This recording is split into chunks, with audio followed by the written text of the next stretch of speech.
বল্টু, তোমার লজ্জা করে না? এই নিয়ে তুমি তৃতীয়বার কোর্টে এলে। স্যার আমি তো মাত্র তৃতীয়বার আসলাম, আর আপনি তো প্রতিদিনই আসেন। তুমি নিজে হাতে তোমার মা বাবাকে গুলি করে মেরে ফেলেছো, এটা স্বীকার করার পর তোমার কি কিছু বলার আছে?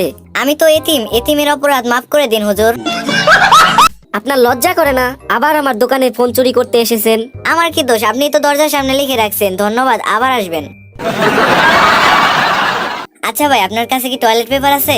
না ভাই, টয়লেট পেপার আজকেই শেষ হয়ে গেছে, এখন সিরিজ পেপার আছে, এটা দিয়ে কাজ চালিয়ে যান, কাল টয়লেট পেপার এনে দেবো। আচ্ছা ভাই, আপনার দোকানে কি সবকিছুই পাওয়া যায়? হ্যাঁ ভাই, আমার দোকানে সবকিছুই পাবেন। বিস্কিট আছে? সরি, বিস্কিট একটু আগেই শেষ হয়ে গেছে। আচ্ছা, চাল আছে?